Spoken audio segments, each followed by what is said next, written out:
What's going on, Diesel Reaction? I'm back with another video. This one's called The Sad Facts Discovered in Amy Winehouse's Autopsy Report. Before we get started, make sure you subscribe to the channel, hit that notification, hit that like, leave a comment, share this video and channel. That being said, let's get started. Had already been a huge name in the world of music for nearly half a decade when her millions of fans heard the shocking news of her death at the age of 27 in July 2011.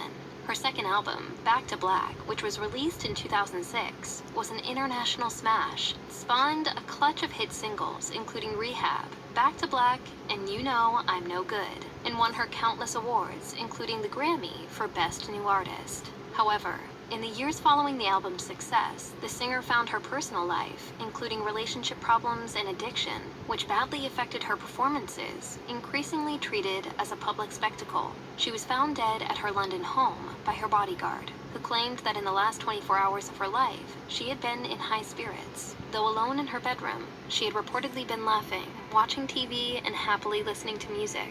According to Metro, Winehouse's doctor revealed at the inquest into the singer's death, she was looking forward to the future.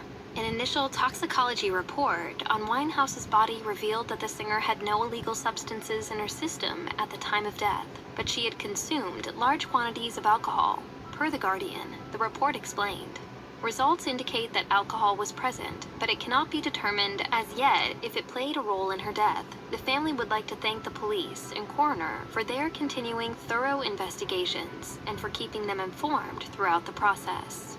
Meanwhile, the coroner's report went as far as to describe the tragic events as, quote, death by misadventure. However, soon after the initial coroner's report was made public, it was revealed that the coroner in question did not have the necessary qualifications and subsequently resigned from her post, per the Evening Standard. A second inquest into the singer's death was then commissioned, in which the coroner's report reiterated the finding of death by misadventure, but went on to explain Winehouse's use of alcohol as the cause, and that the death was a tragic accident. Winehouse had struggled with both drug and alcohol addiction throughout her life, and the coroner noted that 2 empty bottles of vodka were found on the floor in Winehouse's residence, in a revelation that sadly revealed just how autobiographical the themes of Winehouse's breakout single, Rehab, were. Winehouse's general practitioner spoke at the second inquest and described how the singer had decided to avow any treatment for her alcohol addiction, in the belief that such treatments might rob her of her songwriting abilities.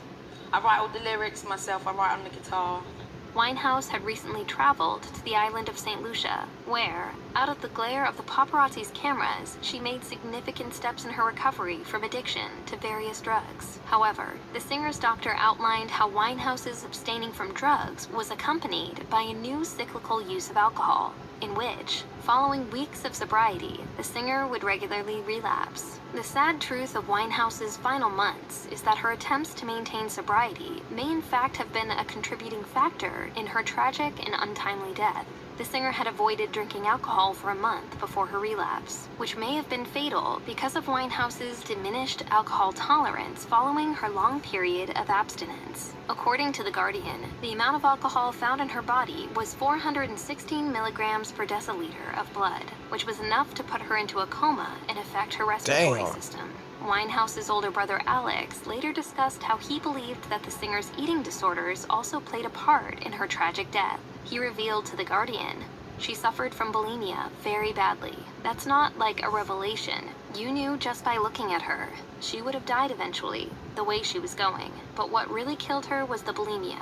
Absolutely terrible. I think that it left her weaker and more susceptible. Had she not had an eating disorder, she would have been physically stronger.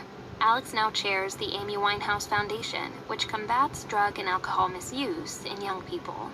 If you or anyone you know is struggling with addiction issues, help is available. Visit the Substance Abuse and Mental Health Services Administration website or contact SAMHSA's National Helpline at 1-800-662-HELP 4357. If you are struggling with an eating disorder or know someone who is, help is available.